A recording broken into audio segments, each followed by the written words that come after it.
Thank you very much, Wotan, for the kind introduction, and I'm also very grateful to José to have me here, because I'm doing basic sciences. I'm not a neuroscientist, and I apologize already now that maybe that you will hear only on the end of my talk something which is related, of course, to neuroscience, and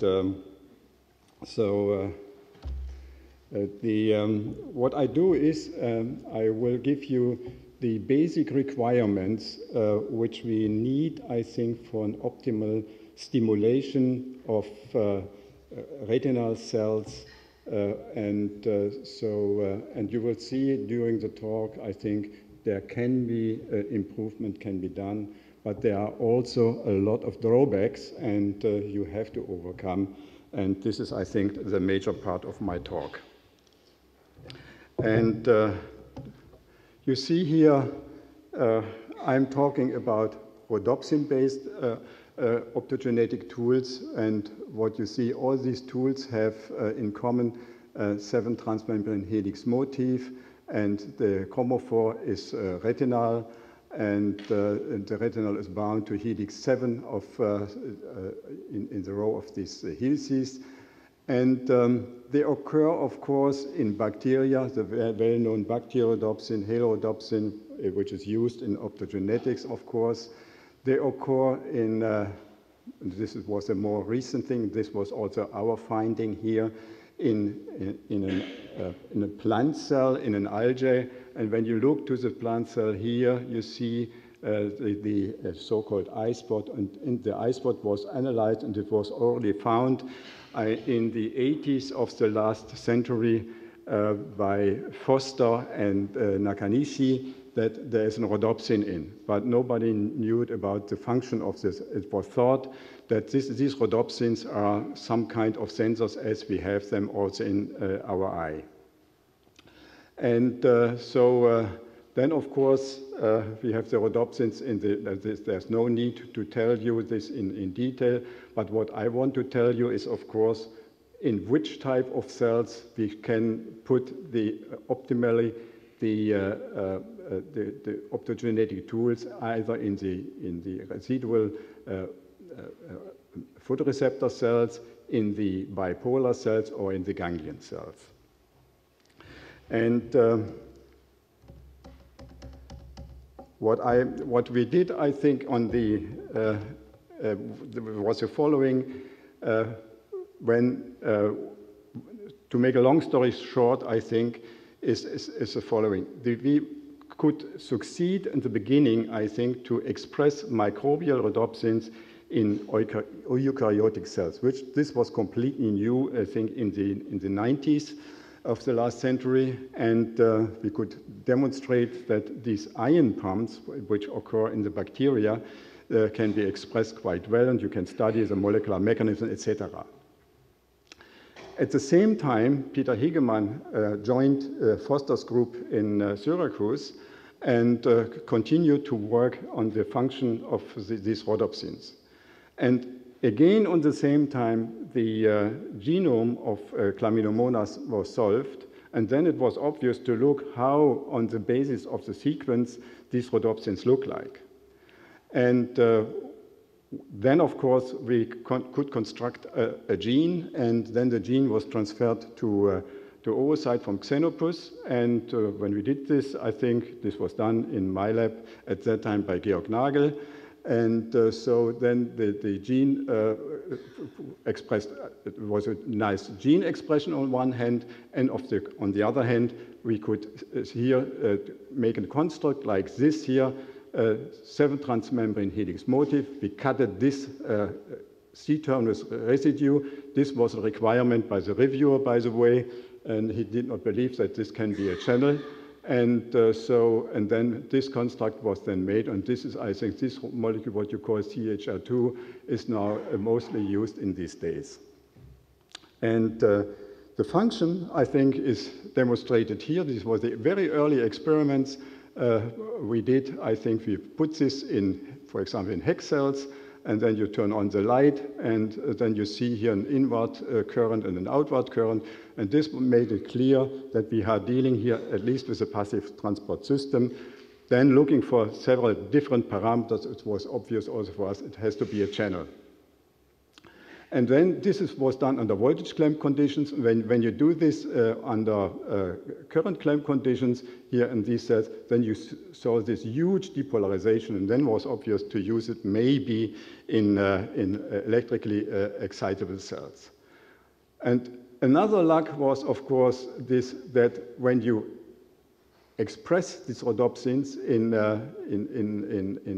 eukaryotic cells and hex cells here, for example, then no extraretinal must be added in mammalian cells. This means when you express the channel rhodopsins or other microbial rhodopsins in living animals, in the brain, in the muscle, or whatever you like, then there's no extraretinal necessary. And this was, of course, made these molecules so attractive. And just to remind you, and it was such that we, the history is such we tried to convince neuroscientists to use these molecules in excitable cells, but in Germany we failed completely. And and what was written in the patent we applied in 2002 and 2003 is here that you can use it in the retina. You can put this in bipolar cells, in amacrine cells, or in ganglion cells. This was said there, and this was, I think, our view. And you can think about it 2002 or and even earlier, you would say that you are crazy, and we thought we are somewhat crazy, and we wanted not to compete with Eberhard Schrenner at all, I think. But on the end, I think we said also, maybe it's possible to put these molecules also into via viruses in these respective cells. Okay, this is, I think, the patent reads now like a prescription what you can do. And so I will go further on now. The channel rhodopsin, which we have discovered, I think, absorbs at blue light, but very recently, a very elegant work by Ed Boyden, that he could show that we have also a rhodopsin which absorbs in the red light. And this is, I think, very important for many applications, as you can imagine. Blue light does some damage to the cells when you apply high light intensities, and when you have, of course, a lot of stray light, you cannot go deep into the tissue. But when you take red light, and this molecule absorbs what Boyden called crimson, it goes deep in the tissue up to, let's say, half a centimeter. Okay, this is the situation where we are now, and this can, of course, improve, but we should know before, of course, what is a single channel conductance. I go not into details. I show you simply what we did is a noise analysis to determine the single channel conductance of the channel rhodopsin. And you see here below on the blue arrow, this is the conductance is something like 90 femtosiemens at room temperature. This is very low, and it's very challenging to obtain these results. This is very important to know the single channel parameters, because when you express this in different tissues, you want to know how many active copies you have there. And this can be calculated from the single channel conductance, of course, and also from the open probability of the channel. Next, I think, was the at what time the channel opens, and because the rhodopsins undergo, all of them undergo a photocycle, and also the channel rhodopsin undergoes a photocycle. And what we wanted to know is at what stage of the photocycle the channel rhodopsin opens, and then here the cations can go through the channel. And for this purpose, we had to purify the protein, to put this in a spectrometer, do the spectroscopy to get this photocycle as indicated here. And then at the same time, we made an electrophysiological study where we flashed the cells by a short laser pulse to follow up the photocurrents. And then you can compare the absorption changes and the photocurrent changes. And when you do so, you see this here. You see this here quite well. You have here this product 2, this is here. Product 3 is indicated here and here. And you see here the decay. And then you put them together. Then you have here the red trace here. And then the black trace indicates the photocurrent here, and the amplitude as a change of the absorption, and here is the change of the photocurrent, and here you have the time in the logarithmic scale.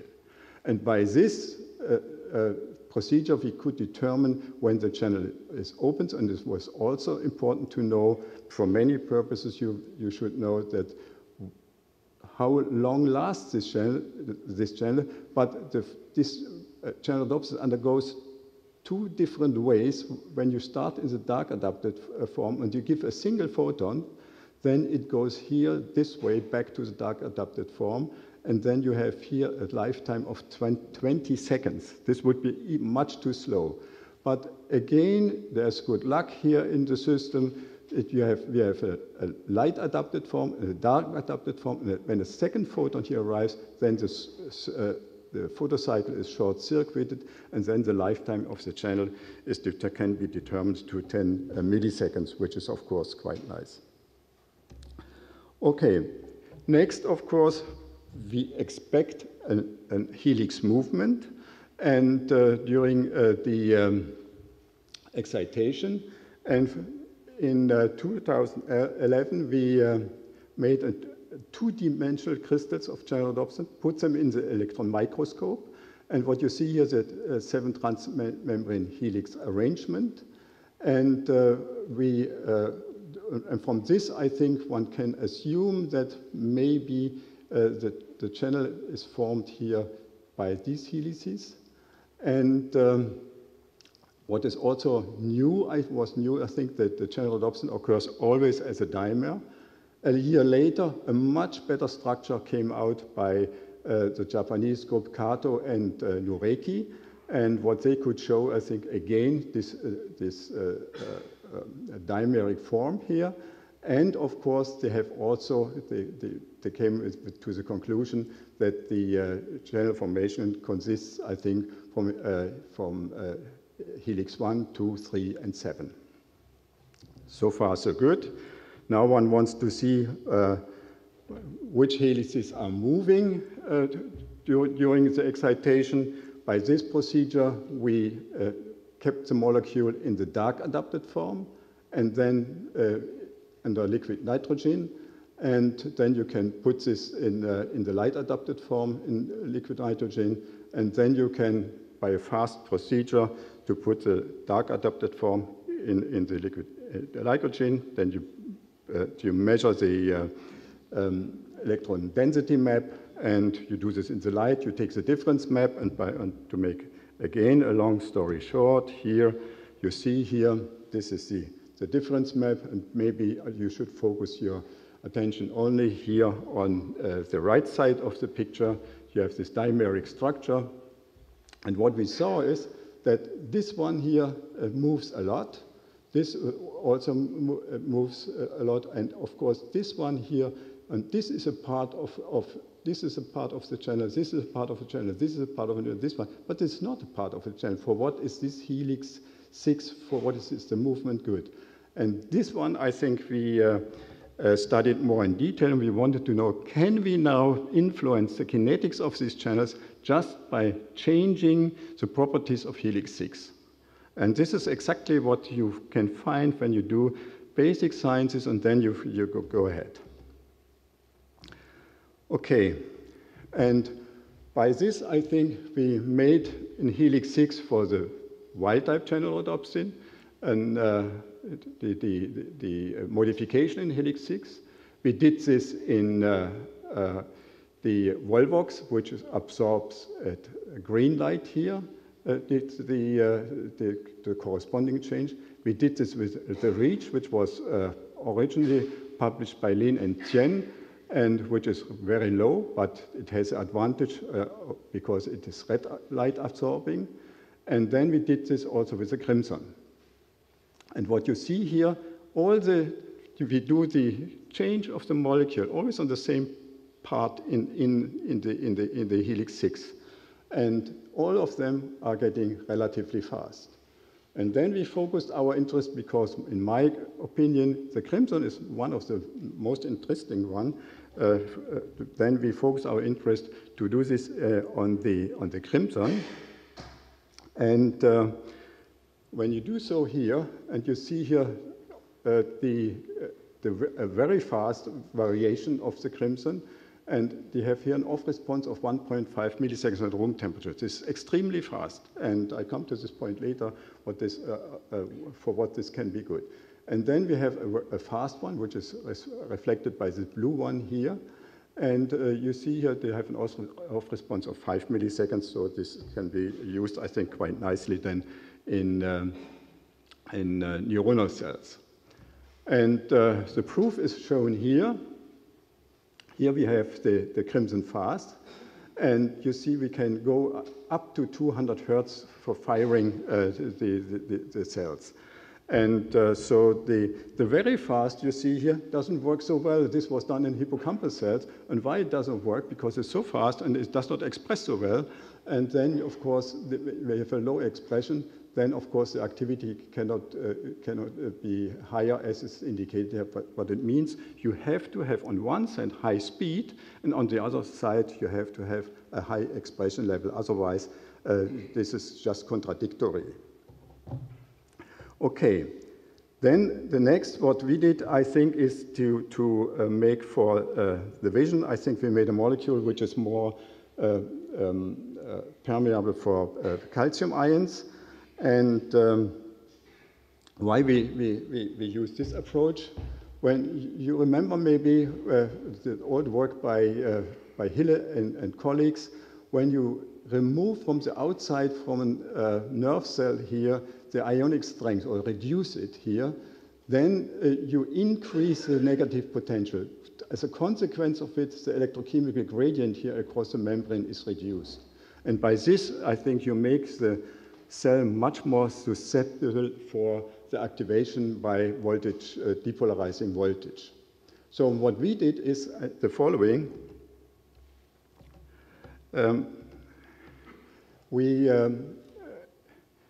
We made this calcium transporting molecule here, and our hypothesis, in this case it was a hypothesis, but it's proven now. Yeah. So this was then we screen on the intercellular side the negative charges here, and by this you elevate or you reduce the negative surface potential, reducing the the electrochemical gradient. This has as a consequence, this goes very fast. You apply light here. In the first turnover, you already release the calcium here on the inside of the cell, or inside of the membrane. And then, of course, you need much less light as for the activation of the sodium channel. In addition, you have another effect because you have here also the BK channels, these potassium channels which are calcium sensitive. What this means that the calcium then, when you have it here on the surface, when you have the cell depolarized, then it will activate here the BK channels for the repolarization. And just to show you an example, oops, it's shown here. This was done in human glioma cells. This is the upper trace. And in astrocytes, and what you see here when you apply light, and this was done under cell-attached conditions. There's nothing special done here. And when you apply light here, you see here the firing of the VK channels. And when you add here an inhibitor, the firing is reduced, and so on. And the same is true, of course, also for the glioma cells. So this is, I think, the action of the catch, which is used also for the recovery of vision. We will hear probably today about this, and we will not go to on the details on this. Then, of course, the catch was used in, and this was a collaboration with Tobias Moser here in Göttingen. His idea is the following. You know, when you have an implant in the cochlea, then you insert an electrode, and by this you stimulate the spiral ganglion cells. And the idea was then to construct maybe a diode array, which then can be inserted instead of an electron. When you transfect or transduce the spiral ganglion cells, then you have a much better resolution, as you can expect from the relatively rough excitation via the electrodes. The catch works quite well on this, and so this shows here, this is a good expression in the ganglion cells. This is, you see also the construct. And when you look at more in detail here, you see here with blue light, you have a relatively long delay. It's not optimal what you can see. And what we see here is the auditory brainstem response. And you can do this optically, and you can do this acoustic. Acoustic is always the best, as you can imagine. And then, of course, the electrical one. And so the optical is very much behind. How can this be improved? And in a very recent study together with the Moser group, I think they applied the fast crimson in the ganglion cells. And what you can see here is the following.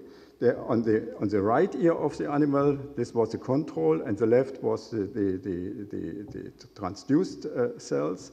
And astonishingly enough, the fast crimson shows a 90% transfection. And in addition, I think, and when I show you this just in a minute, is that the frequency response is enormously high. And this was done in the following way. You have a marker protein in the ganglion cells. The marker protein can be, with an antibody, you can make this, you see in the magenta. And then you can, of course, compare by imaging how well, I think, the transduction of the crimson is in the ganglion cells, as indicated here. And by this, of course, by comparison, left cochlea, right cochlea, etc., then you see here a fantastic agreement. Okay.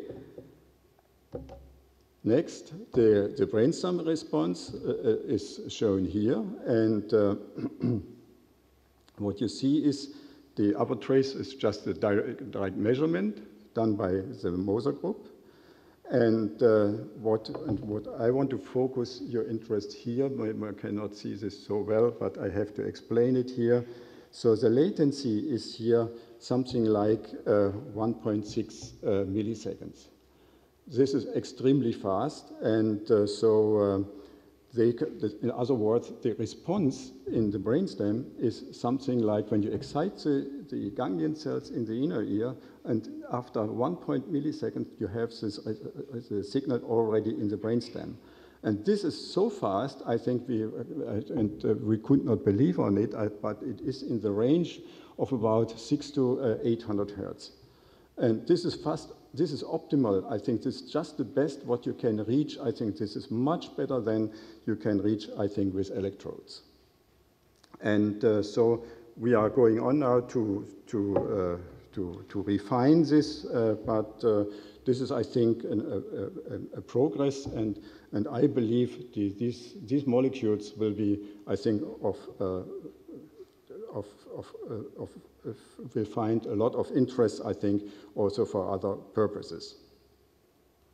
Now next, and this is the end of my talk, now I have talked only about ion channels. And what's about these ion pumps? The ion pumps are inhibitors, and then the question was also, if one would have known that the ion pumps work so well in neurons, then why the people said this is a hopeless battle to do is because the turnover of the ion pumps is much less in terms of charge translocation than the ion channels. And I will show you this is not true, it's not the case, and this is not necessary at all. When we see here, for example, when you take an action potential, then you move something like 10 to the minus 12 mole per square centimeter charge, unit charge. Yeah. So this corresponds something like 10 to the 11 charges per square centimeter. So this is not very much, I think. And the ion pumps, when you can express these ion pumps, I think in cells easily up to 10 to 11, 10 to 12, 10 to 13 units per square centimeter. So when one single turnover goes on, then it's already enough for the inhibition, I think, of the cells. And another advantage of the ion pumps is, I think, they are not very much voltage dependent. You see this is 1% light here, 10% light, 100% light. This is a lot of light. Also usually we are here in terms of the physiological measurements. And and you see here also the voltage dependence. This is not very strong. I think here the pump current where this, the time, and this was done for bacteriodopsin. And the other ion pumps behave very similar. So what I wanted to say is now the following.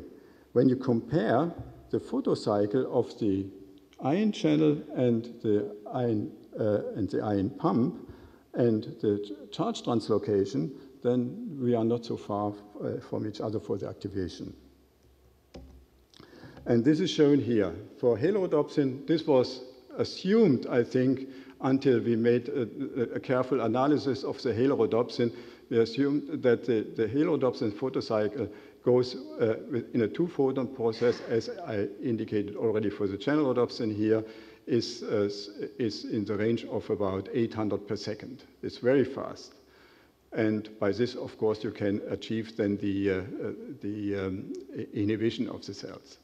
And here I told you already that the wild-type channel rhodopsin produces about 100 elementary charges per cycle per 10 milliseconds, and 10 charges are transported at 1 millisecond per lifetime of the channels. This is only a factor of 10 more. And this is already indicated here in the very early paper by Zhang et al.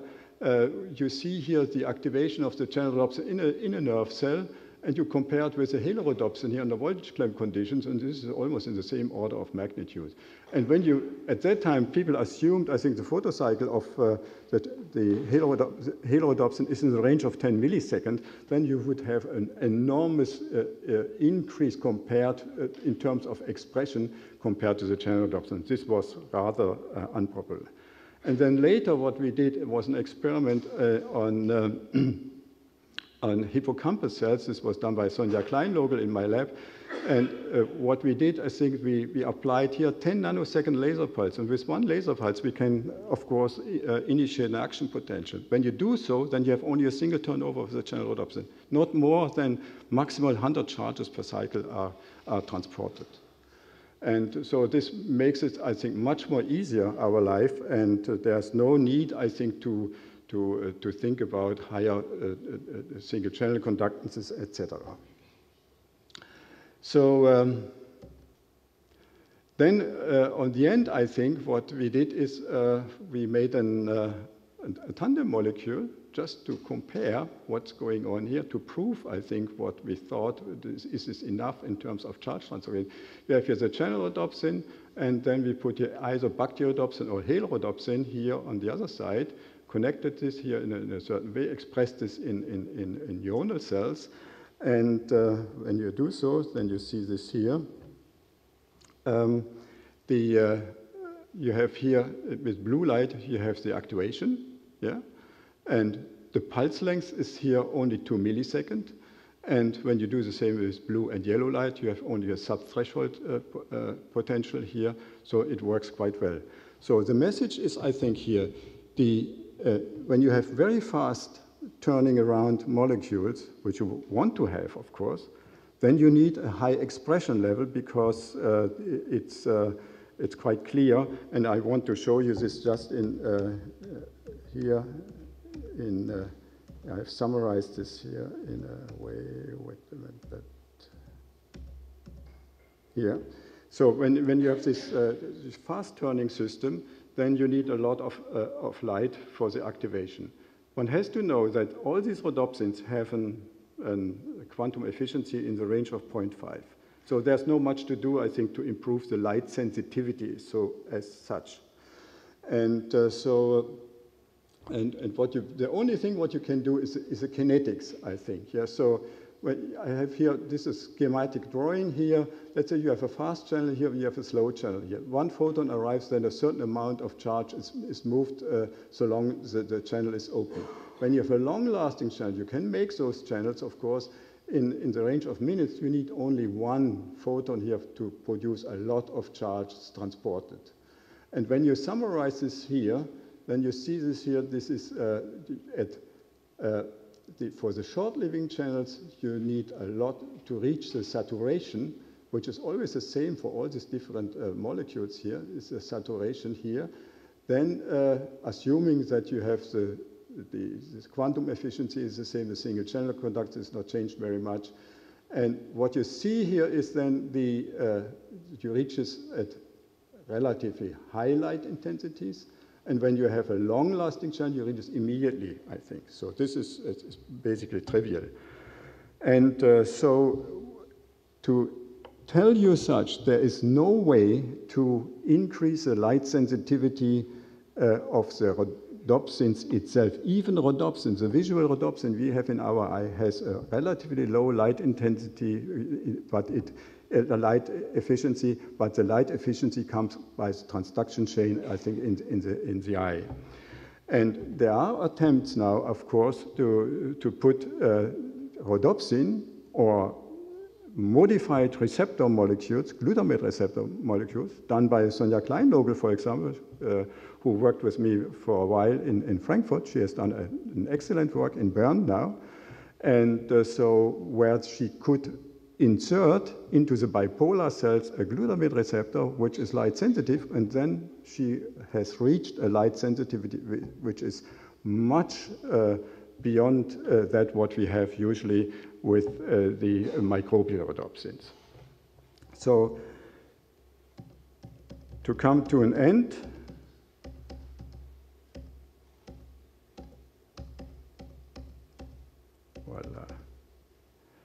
to come to an end, I think, just to repeat myself now, I think when we develop new tools, one important thing is the absorption maximum. This is optimal when you go far to the redshifted side. And of course, you need, for many purposes, in the inner ear, for example, you need high frequency. You need a very fast channel to get an optimal response. And of course, you need, in addition, that it works in high expression level. And so these are the basic requirements. But you can do almost everything also with the ion pumps. With the I showed you only the data of an ion pump which exports cations or imports anions, which hyperpolarizes cells. But we have now in my lab indication that we have now an ion pump which is wonderfully expressing in hex cells and depolarizes the cells, and then you don't need any more the channels. Yeah, I will not kill myself in terms of channel rhodopsin, but I think this is a very nice approach when you can use it because you are almost completely independent on ion gradients and of course on the electrical potential. This is, I think, the major advantage of this pump. And so just for this advertisement, I want to stop here and want to tell you who did the work in our lab.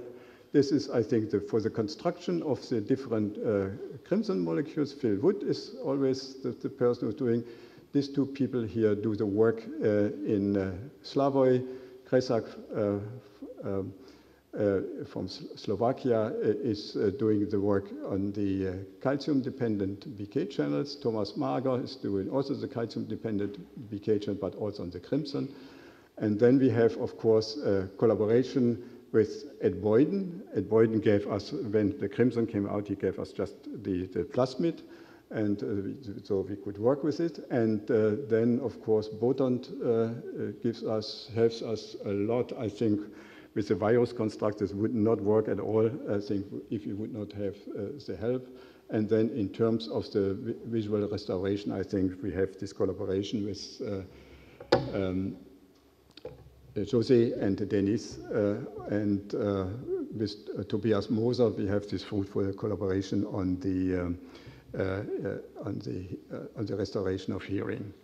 And by this, I want to stop here, and thank you very much for your attention.